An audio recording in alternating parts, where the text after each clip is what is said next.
Hello, everyone. Thanks for taking your time and showing up for my talk. Hello, Jace. So before I start, I wanted to thanks to Christine for inviting me to speak at this amazing forum, and thanks to Bassam also for inviting me to participate in his exhibition, and thanks to Ashkal Alwan people for their exceptional hospitality. I also want to thank a few people to whom I owe a debt for helping me develop some of the ideas that will be discussed tonight. Among them are Nick Cernicek, whose book, Inventing the Future, which is co-authored with Alex Williams, is already the #1 political theory book on Amazon.com's chart before its release in North America. Also, Nick Land and his graduate seminars called Bitcoin and Philosophy, as well as Anthropoid, The Future of Human Insecurity, that have been inspirational for the writing of this paper. I also like to thank a list of people, and I tell you why afterwards. I'd like to thank Jake Hamilton, Ryan King, David Rotten, Nathan Combs, Laura Lotti, Amy Ireland, Adam Kleinman, Anton Vidok, Julieta Aranda, Brian Kwanwood, Rory Rowan, Sam Samii, Ashkan Sepahvan, Manuel Correa, Patricia Reed, and again, Bassam Alberoni, with whom I have shared many hours of online and offline time discussing several issues raised in this paper. I have a habit of mentioning those with whom I think as a way of reminding myself and others that thinking does not take place in a vacuum and that the nature of thought from the get-go is collective. Also, not only is this text a strange work in progress, but it belongs to a lineage of thought which itself is very new and owes so little to the philosophical and theoretical legacies we usually take for granted and which we have mostly inherited from the 20th century. The very newness, inadequacy, and therefore flexibility of these new and uncanonized streams of thought, however, have the potential for opening up new ways for knowing and traversing our urgent contemporary problems for which the 20th century might only offer little insight from its delayed rear-view mirror. So please feel free to raise your hand to stop me at any point to ask questions and open the debate, but also allow me to cut the intermediary conversation short if needed in order to continue on with completing my presentation. Some statistics within my talk tonight. I usually tally these numbers for myself to keep track of my use of language, but decided that perhaps it's a good idea to share them with the audience tonight. So the word human, 53 times, technology, 45, politics, 34, machine, 32, cybernetic, 15, blockchain, 18, time and temporality, 16, art, 13, future, 9, digital, 8, economy and finance, 7, philosophy, 7, geopolitics, 7, internet, 4, space, 3, past, 3, present, 2, capital, 2. A little bit of statistics. And now a quick note about the relationship between this paper and my work at the exhibition downstairs. Bassam's exhibition, What Hope Looks Like After Hope, has a strong emphasis on a new configuration of art, logic. I get these notifications. Go away.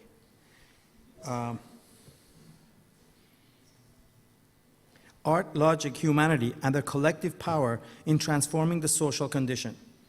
My presentation, in a way, relates to the spirit of not just my work in this exhibition, which, as Bassam puts it, is a technological ready-made sculpture. I've constructed it out of hardware needed for a simultaneous display of my quotidian social media feeds. These feeds are extracted live from Facebook, Instagram, and Twitter platforms and displayed in a simple white interface for the purpose of exhibiting the part of my train of thought which I feel comfortable to share with the world.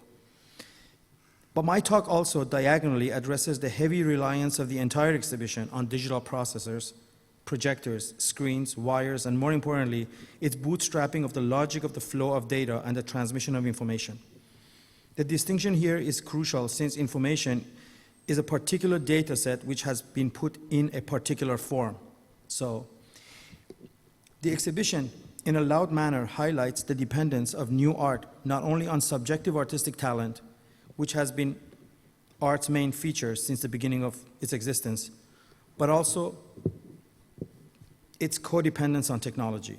In other words, the show cleverly conflates techno and poesis to provide, or techne and poesis, to provide a more immanent space for artistic production and reception.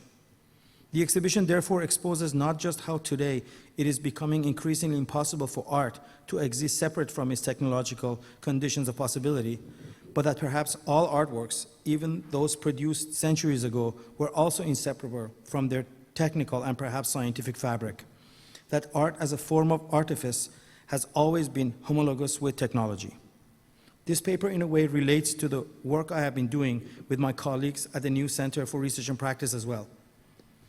Together with a group of noted thinkers, artists, and scholars, we have been attempting to decentralize the production and dissemination of new knowledge, allowing those who wish to know and transform our world to find each other and use accessible platforms to collaborate on projects on a global scale.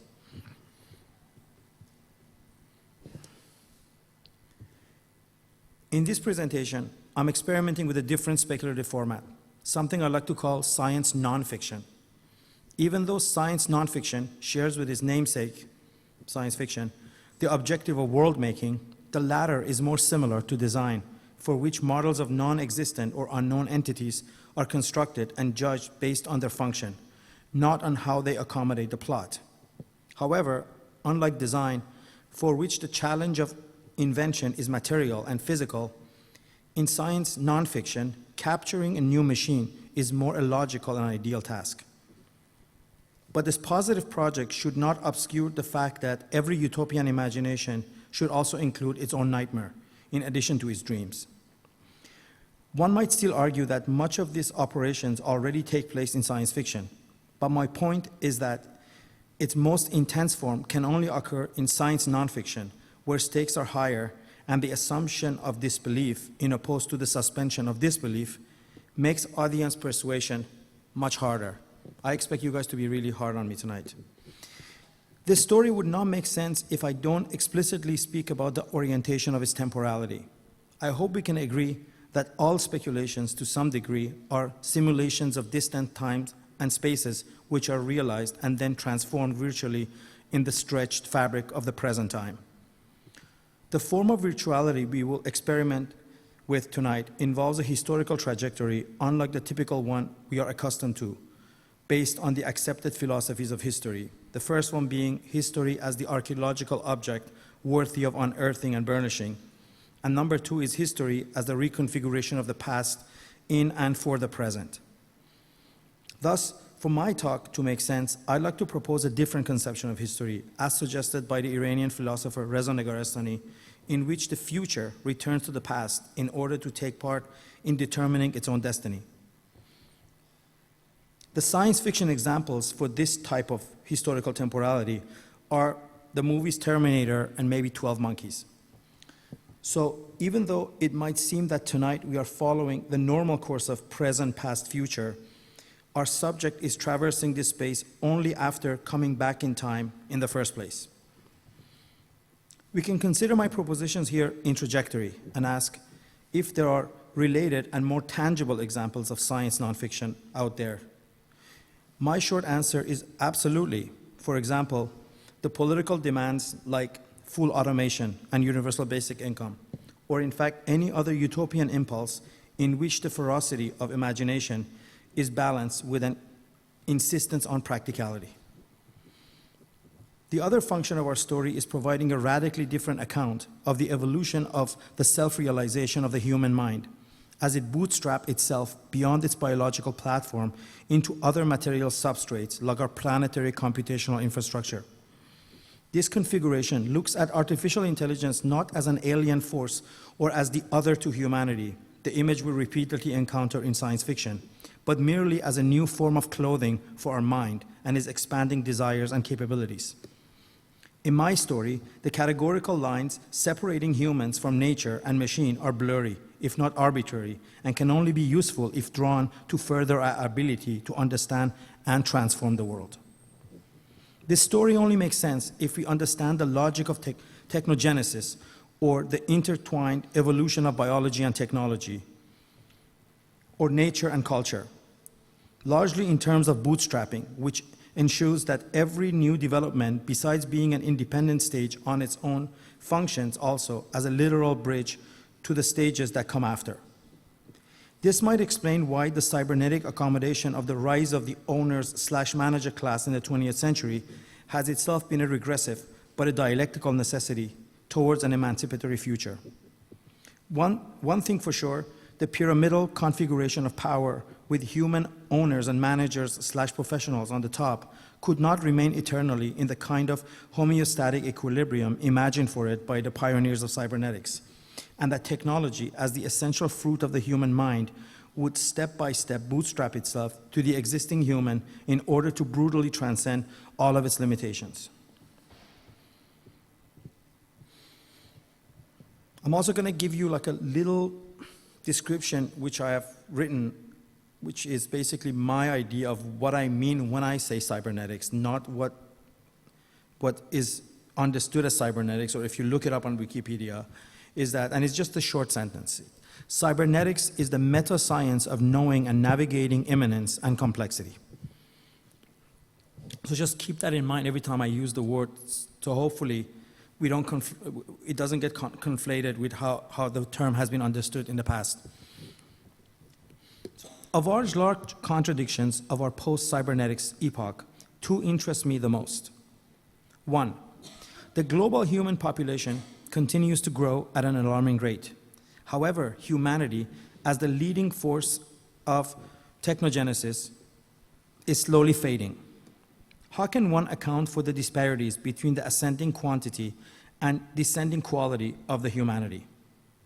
Could it be that the Anthropocene will be followed by Technopocene, or even more dramatic, can the former be a short-sighted and inadequate description of the latter? Today, machines of all kinds, be they social, political, technical, or scientific, are taking over from humans and assembling into interrelated, if not also united entities. This account of the emergence of artificial intelligence differs a lot from how the subject is approached in the mass media and the field of computer science. Since, for me, following many philosophers of technology, the ontological distinctions between physical and social machines are negligible, because at the level of mechanism, it is impossible to speak about them as separate entities. In this account,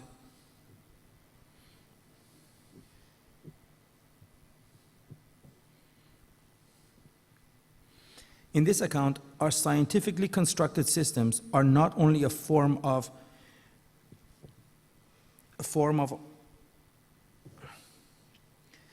In this account, our scientifically constructed systems are not only a form of technology, but also an extension of our social technologies like language, God, cities, governments, media, and the markets.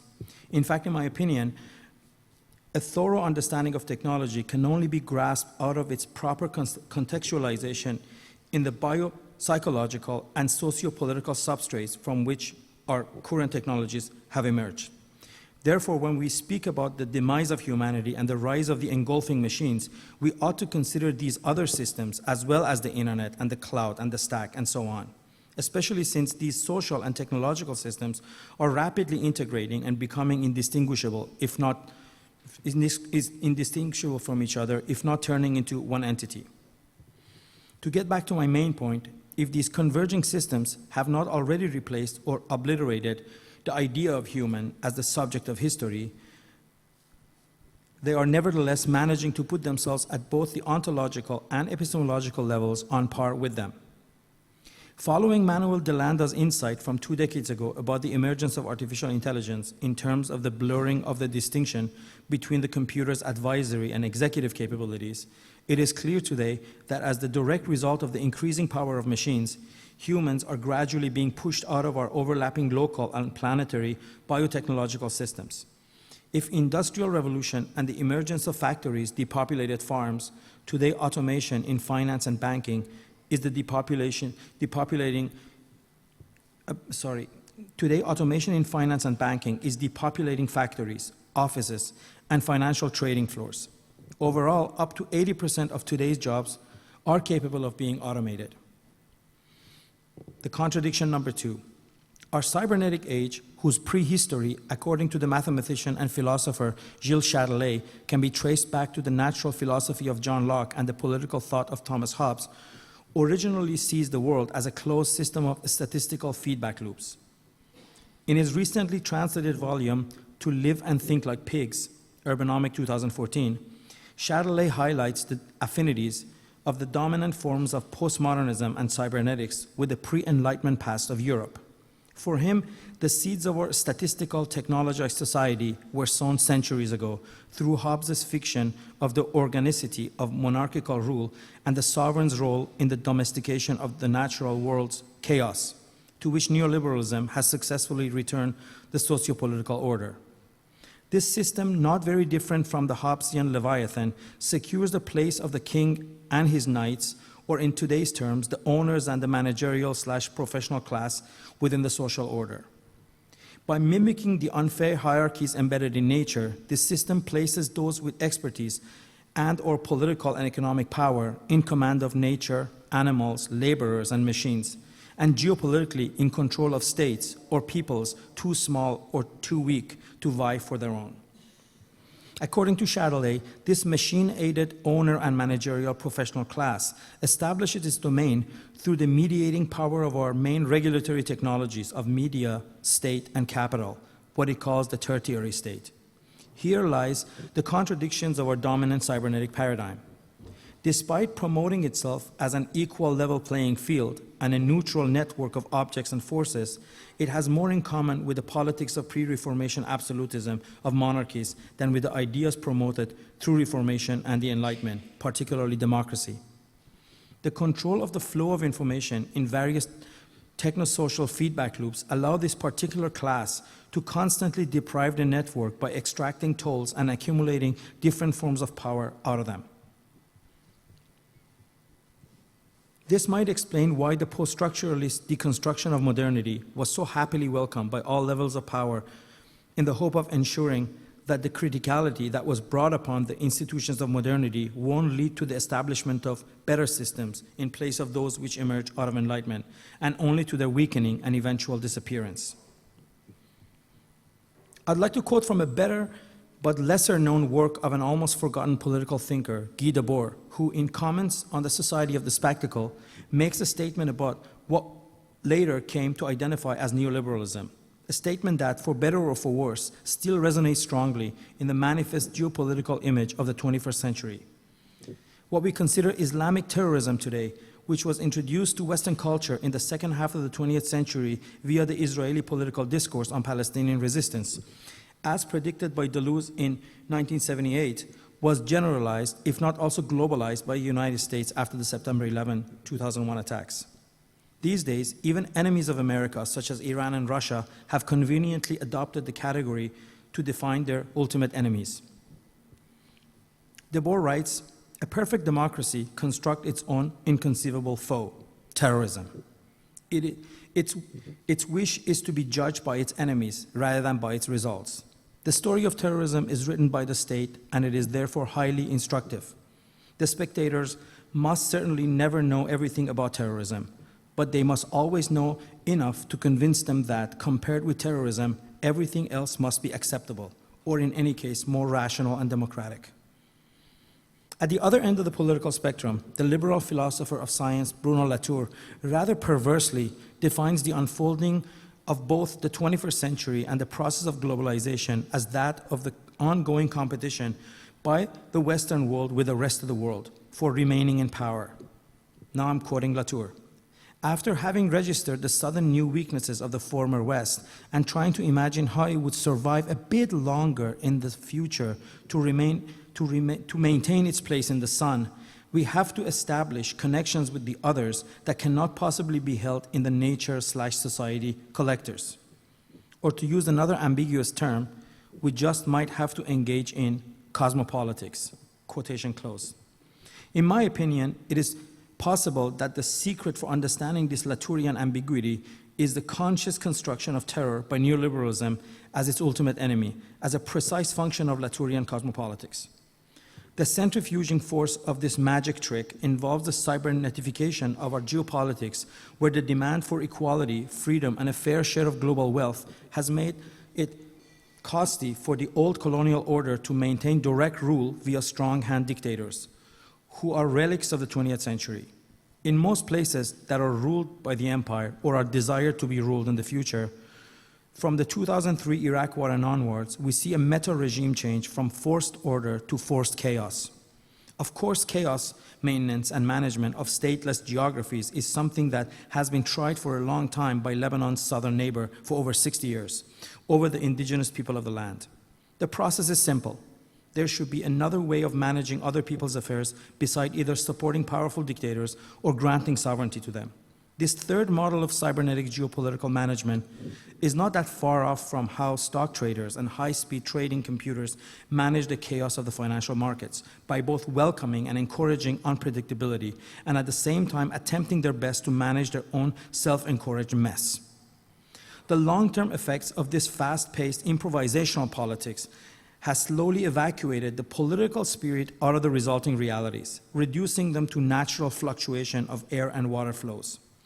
Today, a whole new generation of humans are being born for whom war, revolutions, and the change of governments are analogous to floods, earthquakes, and tsunamis, rather than political intentionalities. Under this new geopolitical cybernetic order, which is punctuated by unpredictable outbursts of terror, aggression, and retaliation, Sharm el-Sheikh and Moscow, Beirut and Paris find themselves caught in similar unexplainable storms, which are universally accompanied with massive spilling of blood and destruction of civilizational infrastructures. In such a rapidly evolving and emergent/contingent system, while from the point of the view of any atomized component in the bottom of the food chain, think for a second of a billiard table and billiard balls on a pool table. The possibility of understanding causes and effects is reduced to near zero. But from the position of the powerful forces hovering over the table, the chaos and anarchy amongst the balls are ripe for business and management opportunities. Meanwhile, each crisis ensures the further chaotification of the entire system in the future. It is important to remember how the incorporation of powerful computers and 24/7 network connectivity have only made this perversely magical system more robust and cheaper to stage manage compared to the old colonial imperialist modes of geopolitical operations. This is why both globally and of course from the position of the Southern Hemisphere, particularly the Middle East and Africa, advanced technology belonging to our current political economy are marked by a sharp increase in power disparities, not only between upper and lower social classes, but also between the advanced and developing societies as well. This is why our so-called second machine age can also be described as a second gilded age, to the point that our techno-capitalism can be characterized as the backward progression of the Enlightenment paradigm into what came before it. Every day it is becoming more clear that the cybernetic revolution, which in its current state has been epistemologically emancipatory, through unleashing a series of unforeseeable forces, has to a large extent been politically counterproductive and, in a way, reactionary. If the institutions of modernity, under pressure by both the existing left and right, have been on decline, if democracy, rule of law, and equality cannot even be maintained on paper, as we know, like they're just changing the constitution in France, let alone in actual social relations, and given the wider definition of technology, which consider our social and political machinery as part of the cybernetic order, can we even call our planetary technosphere an advancement? Can the subsumption of our pre-digital and organic/human technologies by the emerging worldwide digital regime of power, run mostly by American corporations and monitored and managed by Western security apparatus, be considered as a form of acceleration? If this is acceleration, in what trajectory are we moving? This is why, in my opinion, and in light of escalating disasters around the world, we might need to revise the position of our contemporary version of the old Benjaminian angel of history, who today seems to be caught backwards in a wind of regression instead of progress, failing to grasp an even vanishing future. We should return to our earlier argument about the contradictions between the quantity and quality of humanity as a subject of history, and the gap between the being and function of what we categorize as technology. If you combine those two contradictions that I brought up earlier, we will get to the picture of a widening socio-technological evolution, and if necessary, a revolution not unlike that of the Terminator Skynet. Of course, visible only if the film is remade from the point of view of the machines and not humans. If the story doesn't make sense, it is because in order to do so, we must abandon our human point of view and look at the situation from the point of view of the machines. And of course, here when I say machines, I'm talking about the actuality of humans as well, because in my opinion, and not only in my opinion, but in the opinion of a lot of people who have reflected on this, we probably were only purely human for a very short period of time, and we basically jumped from animals with the aid of language to what we call posthumanity. So in that sense, when I talk about the machines, it's not like I'm thinking about separate entity or separate entities, but I'm thinking about this thing we call, this language animal we call human. From the point of view of the property owning and the professional / managerial class, the main task of technology from Jacquard's loom, which automated weaving and subjected it to programming onwards, has been to substitute human utility and replace it with machinic labor. From the machine's point of view, however, the story begins much earlier. Beginning with language as the earliest form of technology, which is based on our nature but acts outside of its laws, one of the main functions of technology has been to colonize humans' mind and use their bodies towards its own alien self-realization. From the machine's point of view, human cognitive labor is needed more than any other resource. From the machine's point of view, the massive global connectivity between millions of humans we call the internet is the only substrate from which the true artificial intelligence will have to emerge. As humans become more implicated in this system, the interspecies trade-offs between humans and machines are infinitely expanded in favor of the machines.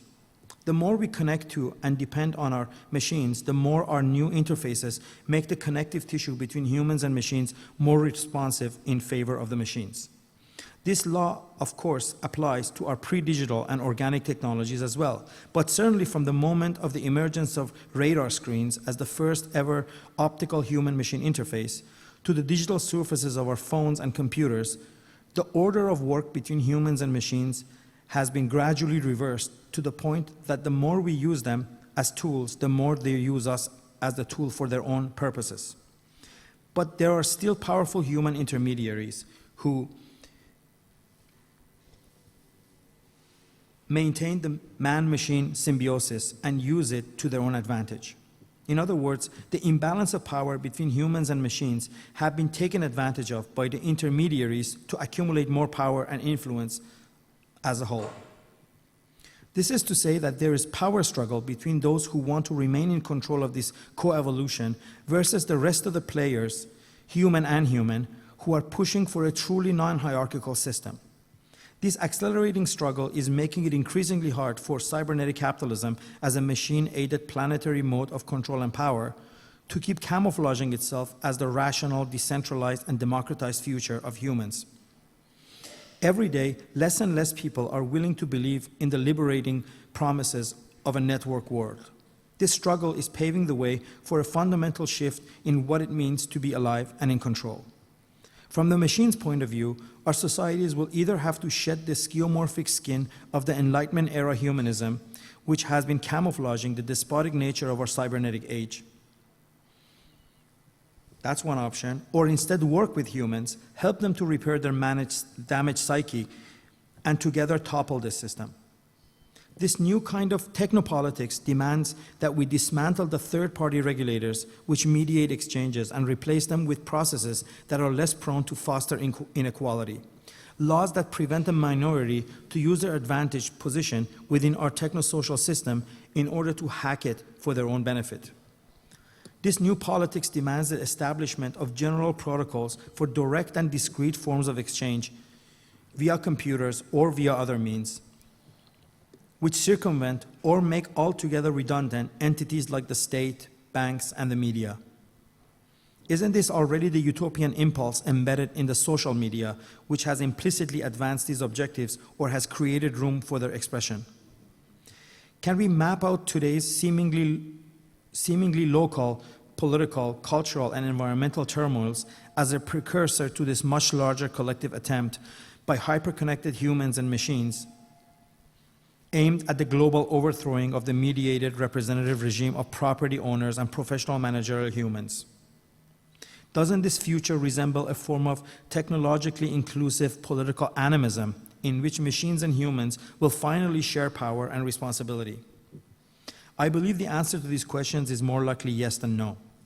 Today's multi-fronted chaos, the geopolitical, the environmental, and the cultural, are part of an entropy which is annihilating humans' historically straitened psychopathic obsession with both control and its material condition, which is power.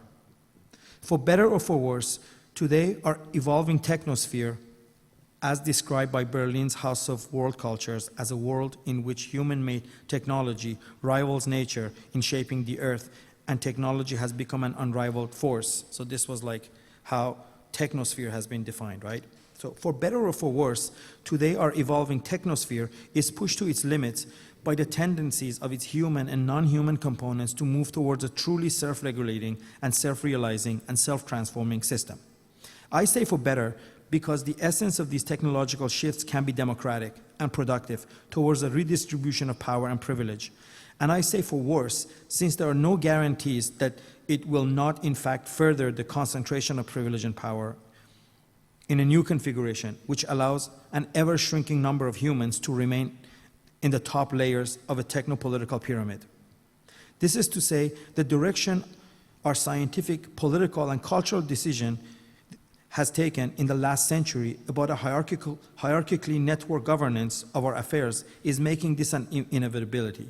So basically this move towards hierarchy itself is pushing dialectically, pushing the system towards a demand for equality. As the network of humans realize the hierarchical nature of the network, so grows their demand for equality. Now, from here on, I'm going to be a little bit more positive. I'm going to talk about one instance of a technological innovation that not only provides sort of like a physical promise by being what it is, but in terms of what it does to the idea of collectivity, it sort of like opens up a new way of looking at a lot of social formations and how this mentality, this way of looking at how work and ideas can share can hopefully cause a chain reaction of changes. And this idea is basically the idea of blockchain, which is expressed in its most immediate way in what we call Bitcoin. So now, for those of you who are not familiar, I'm going to sort of like describe it very like briefly using available stuff out there on Wikipedia. I just put together this description of what Bitcoin is and what blockchain is, so then we can get to more sort of like the idea part of it. So Bitcoin is a digital measure of computational labor as well as social value and exchange, invented by Satoshi Nakamoto, who published his invention in 2008 and released it as an open source software in 2009. The system is essentially peer-to-peer, meaning users can transact directly without needing an intermediary. Transactions are verified by network nodes and recorded in public distributed ledger called a blockchain. The ledger uses its own unit of account, also called Bitcoin. The system works without a central repository or single administrator. Bitcoin is described as the first decentralized digital currency. It is the largest of its kind in terms of total market value. Bitcoins are created as a reward for payment processing work in which users offer the computing power to verify and record Bitcoin payments into a public ledger. So as you see, it's got a very catch-22 system. Basically, you mine Bitcoin by becoming one of the people who is keeping the ledger of the Bitcoin, right? So it's not like Bitcoin is created when you do any kind of computational work, because there are lots of like jobs out there which like companies put up and people with computing power do and make money off. That's not Bitcoin. Bitcoin, you only can make Bitcoin if you dedicate your computers to keeping up the system of Bitcoin running, right? So it's like, so the more people use it, the more there's work to be done and there's more to mine. But of course, there's a limit to how much you can mine because they don't want it to be inflationary. This activity is called mining, and the miners are rewarded with transaction fees and newly created Bitcoins. Besides mining, Bitcoins can be obtained in exchange for different currencies, products, and services. Users can send and receive Bitcoins for an optional transaction fee. Bitcoin as a form of payment for products and services has grown, and merchants have an incentive to accept it because fees are lower than the 2-3% typically imposed by credit card processors. Unlike credit cards, any fees are paid by the purchaser, not the vendor. Now, the blockchain, which is sort of like the logic and technology that Bitcoin is based on, is the public ledger. This public ledger records Bitcoin transactions. A novel solution accomplishes this without any trusted central authority. Maintenance of the blockchain is performed by a network of communicating nodes or computers running the software. Transactions of the payer sending Bitcoins to payee are publicly broadcast to this network using readily available software applications. Network nodes or single computers can validate transactions, add them to their copy of the ledger, and then broadcast these ledger additions to their nodes. So basically, it's a form of online database or cloud that there's too many copies of it around. The minute you dedicate your computer to Bitcoin operations, you end up with a copy of this ledger. And then as people mine more or people transact more, like six times an hour, this database has all broadcast a new, so like they announce what was done, and all of them basically update. So there's no way to sort of hack one of them or somehow cheat, because if you want to cheat, you basically have to find a way to cheat all these computers, and it's almost impossible to, I mean, no one has ever found a way yet to basically like corrupt all these computers and kind of like create extra value or steal from it. Approximately 6 times per hour, a new group of accepted transactions, a block basically, is created and added to the blockchain and quickly published to all nodes.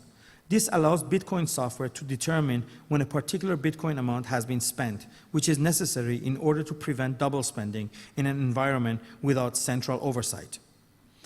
Whereas a conventional ledger records the transfers of actual bills or promissory notes that exist apart from it, the blockchain is the only place that Bitcoins can be said to exist in the form of unspent, outputted records of transactions, or what is also referred to as the proof of work.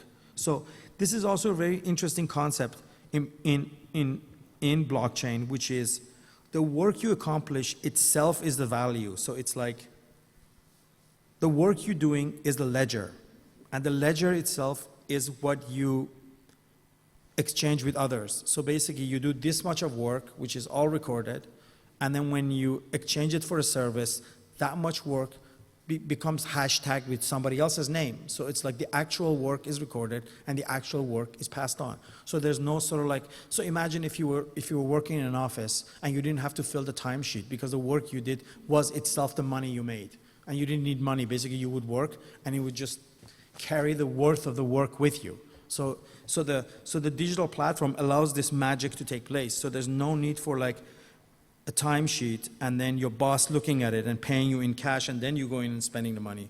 The work is actually the money itself. Understood in this context, the invention of blockchain by Nakamoto ought to be seen as something far larger than a technological innovation and perhaps as a potential liberating force, the building of a master key, not unlike the emergence of alphabet. Now, this is a very good example here to talk about the alphabet. According to Nitzan and Bichler, two political economists I've worked with in the past, alphabet was invented by the turquoise miners of Sinai Peninsula as a way of keeping a separate record of their labor from that of their Egyptian masters, who used their knowledge of hieroglyphs to shortchange the miners. So basically, this is how alphabet, the story goes, was invented, as a way of sort of like making sure that the Egyptian masters weren't cheating them out of their hours. The popular alphabetic languages, which eventually replaced more complex and highly representational models of communication, were more simple. more simple than hieroglyphs, showing that progress doesn't always come with complexity. These simple phonetic symbols circumvented third-party regulators of the written text, managing to democratize language and bring its immense power to a far larger number of humans. This is why perhaps the two similar implications of blockchain technology, the proof of work and elimination of third-party authority, can have reverberations not only in political economy via monetary policy and credit, but also in ways power and value are exchanged between humans and machines from the standpoint of sciences and humanities. Blockchain must not be understood as a practical solution, but a diagram of the mechanism of power reduced to its ideal form. So we're working in ideality. So you can tear it apart, hopefully, if you want, but we're looking at it as an ideal form and see what kind of stuff can be expected from it. In my opinion, not only there are ways to think of blockchain as an emancipatory and not reactionary force, but that its cross-pollination in different fields of human activity can lead to shifts much larger than the emergence of the internet and democratization of communication. This is not to say that blockchain cannot ever be recuperated in the dominant cybernetic system, if not also help to strengthen it, but that those who are interested and engaged in emancipation and who are capable and willing to understand and intervene in the development and use of blockchain mentality and technology can place it on the right side of history. In the limited context of Bitcoin, blockchain is the example of a functioning cohabitation of humans and machines. It replaces a set of powerful central intermediaries, the cartel of commercial banks, which are connected via the central bank and are underwritten by government. It replaces them with a more diffused, automated, and algorithmic network intermediaries, controlled by no one in particular in an open source manner. By introducing more diversity into the monetary system, Bitcoin has the potential for collective direct democratic governance of currencies. Strangely, blockchain also appeals to those conservatives who perceive it as a form of digital gold standard that can combat and essentially replace the central bank's inflationary policies of value creation through fiat currencies. However, blockchain does not only have the potential to disrupt banking and finance, but all forms of information and power intermediaries. Let's go over some other examples where blockchain can simplify the solution and remove unnecessary intermediaries. For instance, copyright and notarization, or any other kind of time-stamping services that tie a particular event or object to a particular time and broadcast it publicly. All of these can also be replaced by a blockchain. Now, another example is domain name systems. Both the national and international records of web addresses can also be replaced by a blockchain to create a truly global, decentralized registry of domain name ownerships. It can also diversify all sorts of names that you want to create without having anyone to approve it and keep records of it. Theoretically, the blockchain process could be used to record and manage the owning of shares, property, art, intellectual property, and other forms of ownership in general. A next example would be the privatized, centralized, and profitable databases of the social media companies like Facebook, Twitter, Instagram, and the rest. These can also easily operate on a blockchain basis, which can be extended also to maintaining email accounts and all other online systems currently managed and profited upon by tech corporations. Social media blockchains can also be configured in a way that providers of useful content can earn an income from their online activities for which only service providers currently are able to make money. This is precisely what Ethereum is working towards. Ethereum is like a working group / company, utilizing the concept and practice of blockchain to record simple transaction of information on a decentralized ledger. Ethereum's ambitious goal is to create a decentralized computational engine. This is a system for running programs or executing contracts on a blockchain held in play via a distributed network of computers rather than Mark Zuckerberg's data centers. Organizations like Ethereum are building platforms for the proliferation of decentralized autonomous organizations, hard-coded entities that people can interact with, but that nobody in particular controls and whose operating systems are managed on a peer-to-peer, open source, and collective basis. We also must not get carried away with the euphoria of techno-optimism and the false idea that we are able to invent technological solutions for all of our problems. And blockchain is no exception. We ought to remember that without emancipatory intervention in a timely manner, meaning before it's too late, the idea and practice of blockchain, rather than creating a stateless world, will be utilized to impose a more cunning order that, in the name of offering freedom and protection, reestablishes the power of the already powerful forces. Also, conceiving the blockchain as an idealized and libertarian world outside the existing hierarchical cybernetic system can only push this new technology towards a darker and deeper leviathan, one that would essentially put fewer but nevertheless more powerful humans in charge of the system.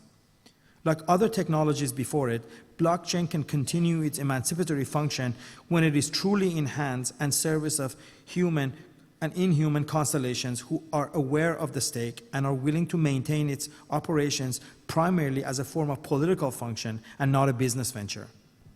Now, let's think of collective decision-making processes that blockchain can introduce to democratic processes. In the first step, it is not hard to see blockchain replacing the machinery of voting and election, with voters having a means to anonymously transmit votes to be stored on a publicly viewable database, eliminating the possibility of voter suppression and fraud, which entropically corrupt democracy. On a second level, blockchain can replace the disjointed representative national democracy and replace it by direct democracy, a system in which the more informed you are about the issues at hand, the more you get to contribute to the development of a political solution. Continuing on from the national to the international level, blockchain offers the potentials for a truly democratic world governance, which, if cannot be managed to address, mandated to address all political claims at a global level, can at least deal with universal urgent problems like climate change, the redistribution of planetary resources, and ongoing military conflicts. Either based on the total number of humans with access to the internet or the number of registered nation states, the sum of humanity on the blockchain, on an ideal blockchain, is far larger than the Western world, China and Russia, and their corrupt allies who have been mismanaging our affairs via the United Nations Security Council while hacking the post-World War II system to their benefit. Last time I looked at the calendar, it says we are living in the 21st century, and therefore it should be easy to see and demand that for all the inhabitants of the world, it is possible to share the opportunities and responsibilities which we face on the planet Earth. A geopolitical blockchain managed by an open source platform like UN, but very different from it, which has been empowered and is technically more astute, is a world in which those with a larger share of military, financial, and cultural power will finally learn to understand their finitude and will be forced, despite their glorious past, to stop taking advantage of the need for global governance systems. They will be forced to stop dictating the destiny of all by enforcing their own hierarchical networks. They will be forced by all to abide by a new kind of cybernetics of power which eliminates their governing role and return our planetary sovereignty in a distributed manner back to each node according to its self-realizable abilities. Thank you. That was 45 minutes.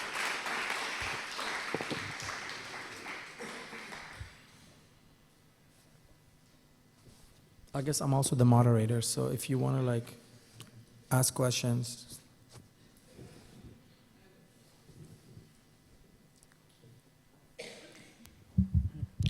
Thank you. I really appreciated that.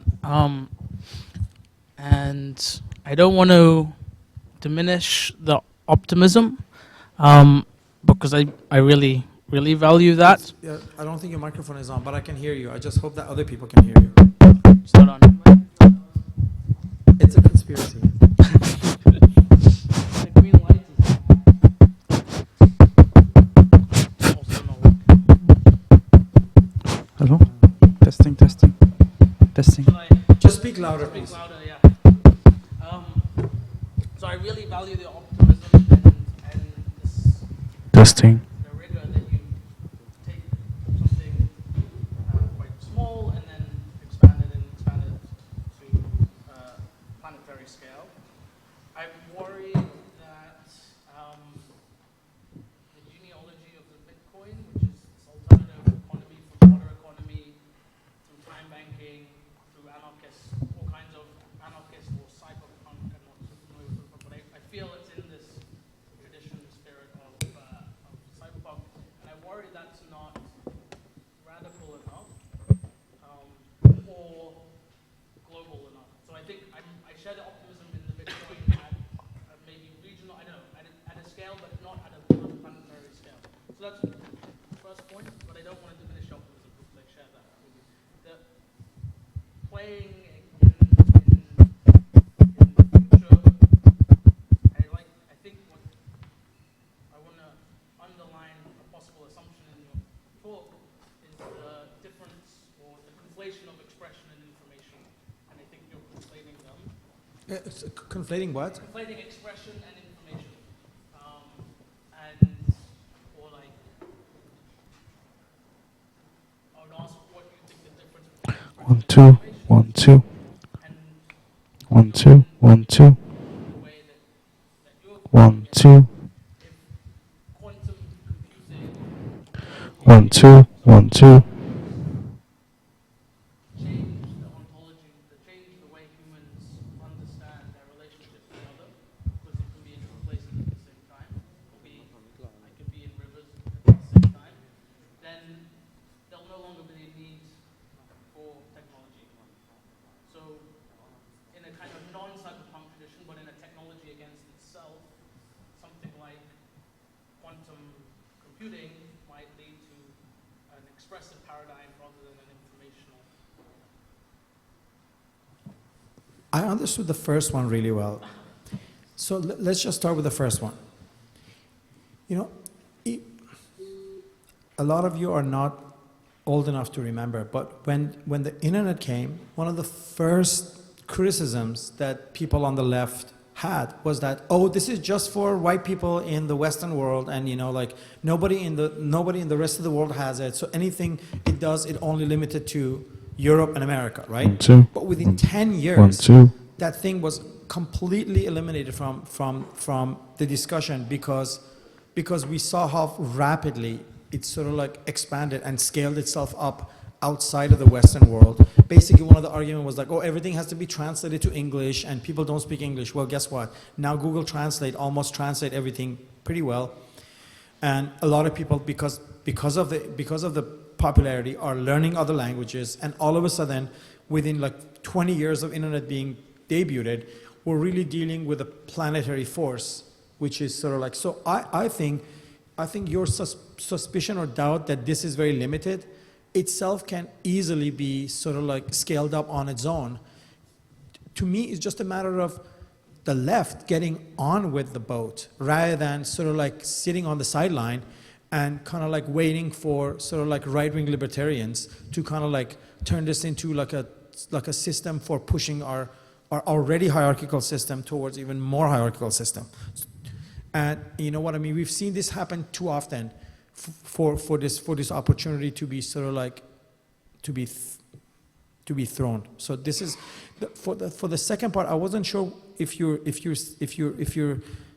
suggesting that quantum computing allows sort of like some form of like Transpersonal. Pardon me? Transpersonal, non-technologically mediated experience. But why non-technologically? I mean, Because once we realize that we can have a transpersonal experience, we don't need to call anyone on the cell phone anymore.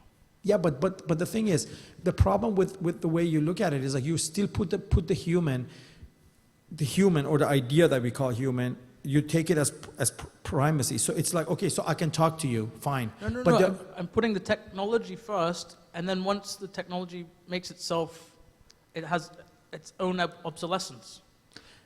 But I don't think any one human is capable of understanding the complexity. I mean, even in a what do you call it? In a quantum paradigm, there still needs to be something far larger than just you and me being able to telepathically express each other to deal with the complexities and to deal with what's going on. So we still need to have, because cognitively we are incapable of, as one individual or even as a few humans together, we're incapable of dealing with the world's complexity, right? So you don't think so? No, I think that the quantum paradigm opens up the ability to deal with that complexity without the mediation anymore, because we're in an expressive, like, the difference I think of between expressive and informational is expressive has no outside. It's just like continuous. Information is binary, it's ones and zeros. It has, or language, or it has distinct categories. So the quantum paradigm might open up our ability to trans-express or planetary expression. Sure, let's wait and see. But the stuff, but you're way beyond like science nonfiction, right? So I'm trying to deal with stuff that still has one foot in what we actually have.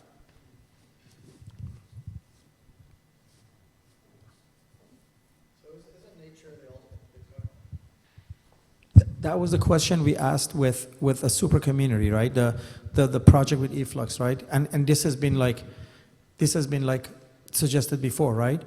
But really, I don't think we should be afraid of asking questions like this or like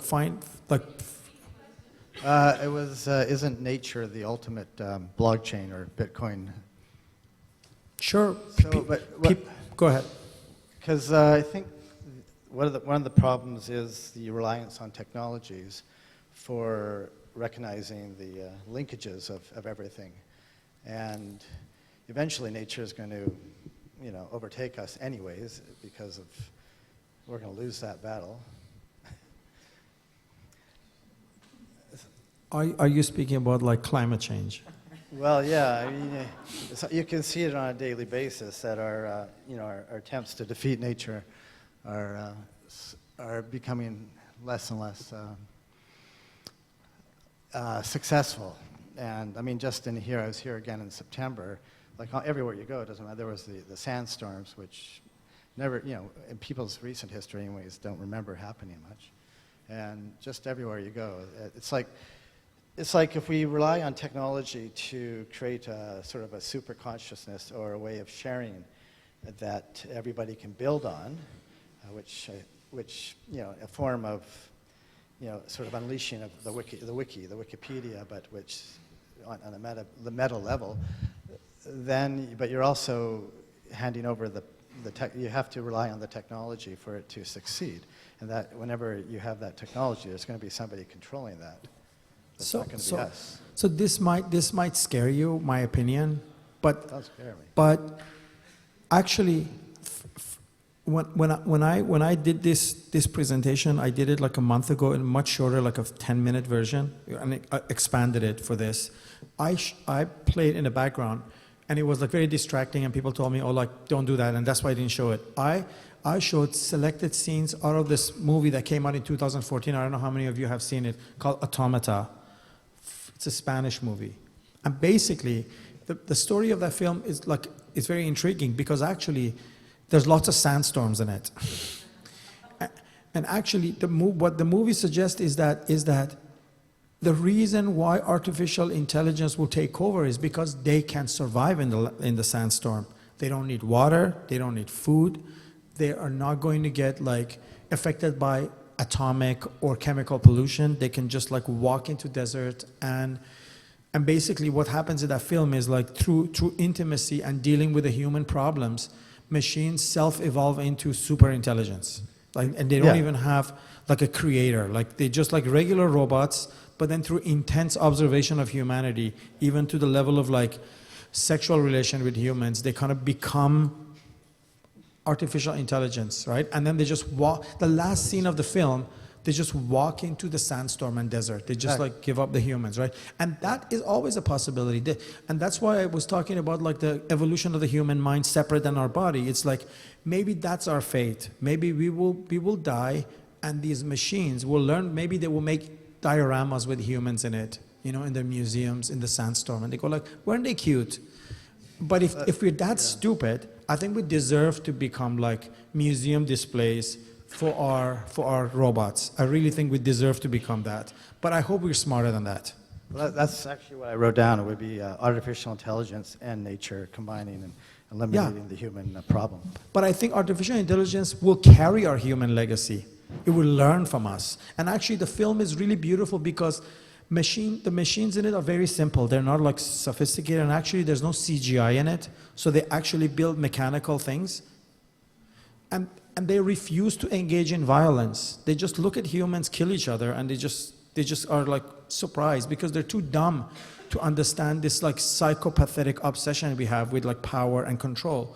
And they get shot at, they get destroyed, and they don't try to fight back humans. They just shake their head and walk away. That's all they do. And I love those robots. They're smarter than us, even though they're much simpler. They're kind of like a Siri with like a Russian car body.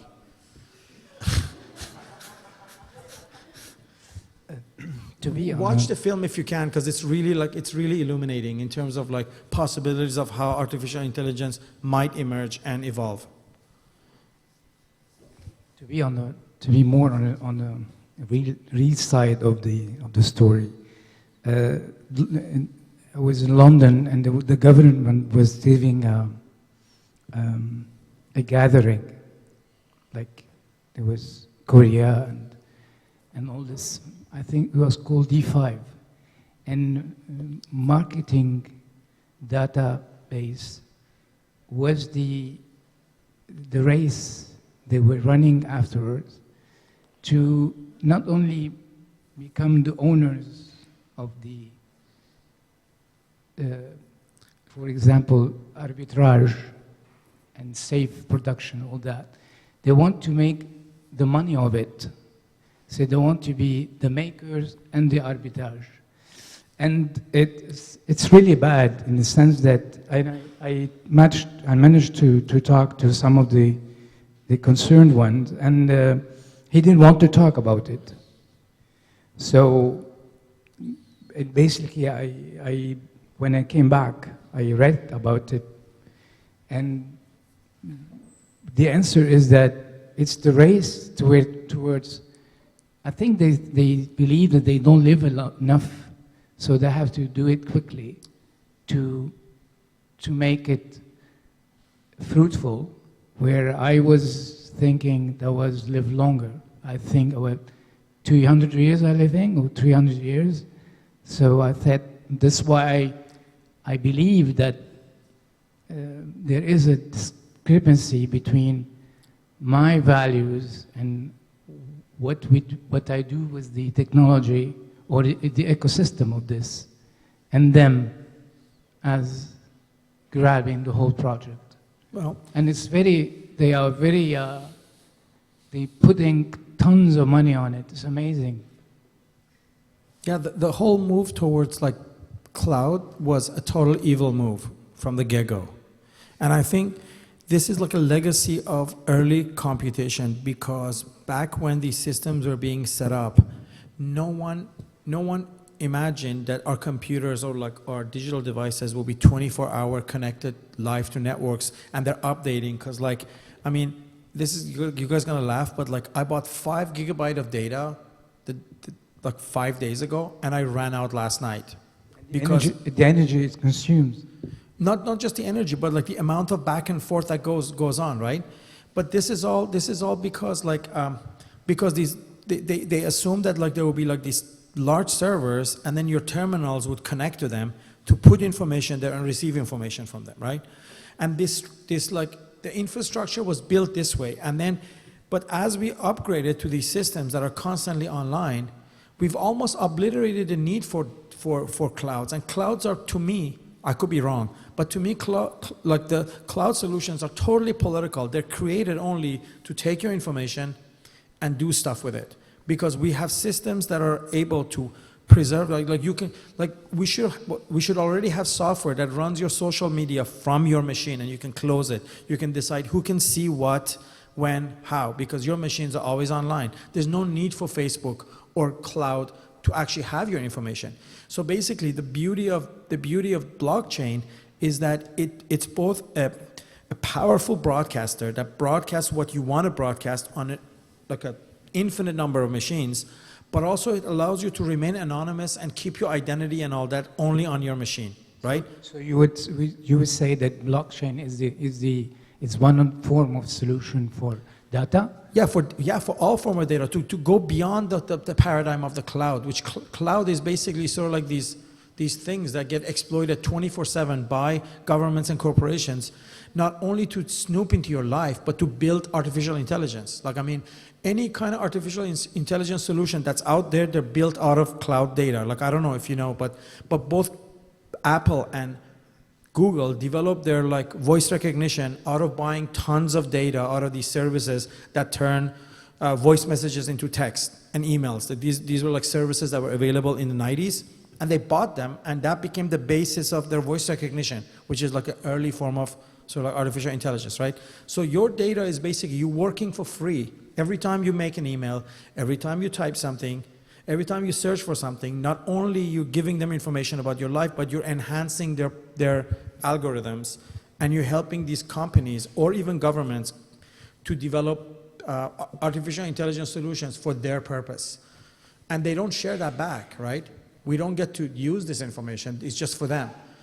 So I think blockchain makes it, at least you decide what you want to be public, which will get broadcast, and what you want to keep private, which will remain under sort of like cryptography and remains only for you and only for those who you wanna get that message or get that thing, which is usually the person you're exchanging money with at the level that the blockchain operates right now, which is only Bitcoin. The revolution.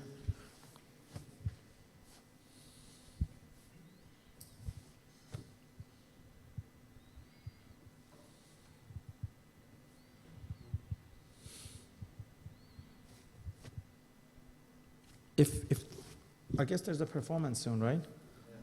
So if there's no more question, maybe we can all go and see the performance. Thanks everyone for coming.